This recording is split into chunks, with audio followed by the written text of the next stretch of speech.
Je suis fatigué. Il est 9 heures.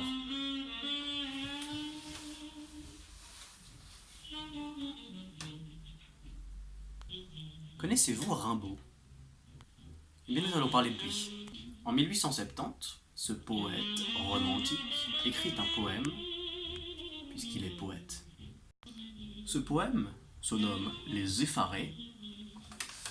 Il est extrait du recueil Les Poésies. Le thème de ce poème, la description d'une scène pathétique où 5 enfants observent, depuis l'extérieur, dans le froid et la misère, la fabrication du pain par le boulanger. Petite problématique qui m'inspire.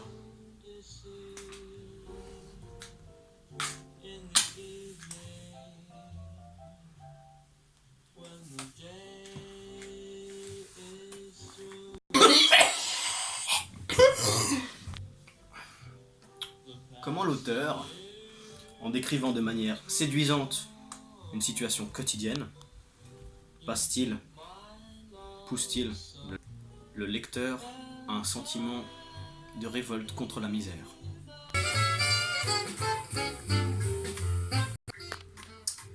Donc je vais pas parler du mouvement du texte.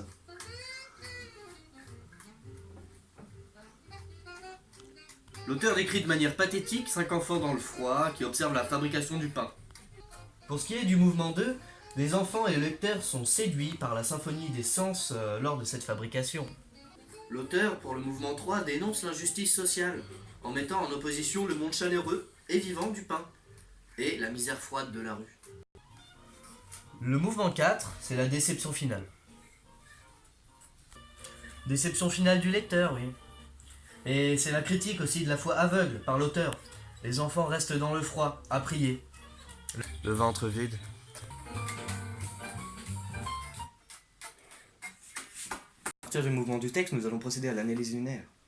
L'auteur décrit de manière pathétique 5 enfants dans le froid qui observent la fabrication du pain. Les enfants sont comparés à des animaux, champ lexical animal, t'as vu? Museau, rose, grogne, égal. C'est chien errant. Ah mais il y a aussi une métonymie, t'as vu?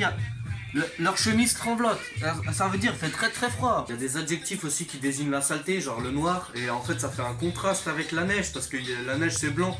Noir dans la neige, contraste. Les enfants et le lecteur sont séduits par la symphonie des sens lors de cette fabrication du pain. Il y a l'évocation du sens de l'odorat, t'as vu, qui est rattaché à notre instinct d'animal, de survie si tu veux. Il y a le champ lexical des odeurs, donc genre enfumé, parfumé, tout ce qui se passe avec le nez. Les enfants ils sont fascinés, collants au treillage. Ils sont repliés vers ces lumières aussi, comme il dit dans le texte. Il y a de la chaleur, il y a de l'espoir qui brille dans le noir. Enfin, il y a une personnification du pain, chante les proutes parfumées. Mais enlevez-moi cette musique de sauvage! Ah bah c'est bon, on peut laisser, c'est bon, Mais tranquille. non! Le prestige qui coule dans mes veines est timbré. L'auteur dénonce l'injustice sociale en mettant en opposition le monde chaleureux et vivant du pain, avec la misère froide de la rue. C'est le mouvement 3. Cette musique m'a complètement chamboulé.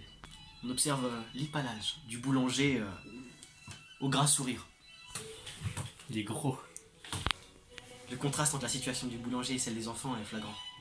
Je cite, il regarde le boulanger faire le lourd pain blond.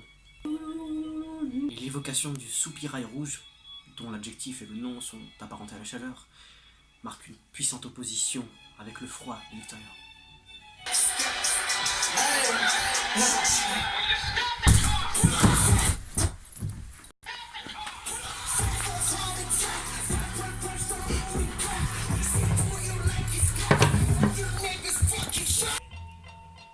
Revenons à nos moutons. Alors déjà, ça.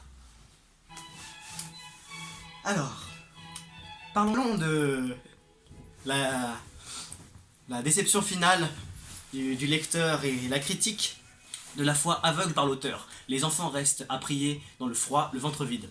Tout d'abord, la nomination religieuse, pauvre Jésus. Cette allusion, bien sûr, je vais pas... Voilà, Jésus. Le froid pétrifie les enfants qui sont pleins de givre.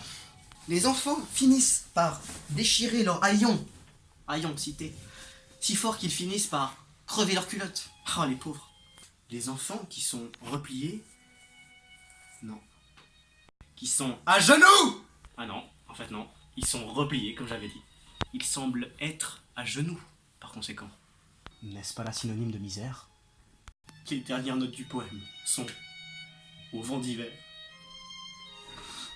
Ces mots ponctuent le poème qui finit mal et dans le froid, sans aucun réconfort pour les enfants. Je peux plus le couper. En conclusion, 2 minutes.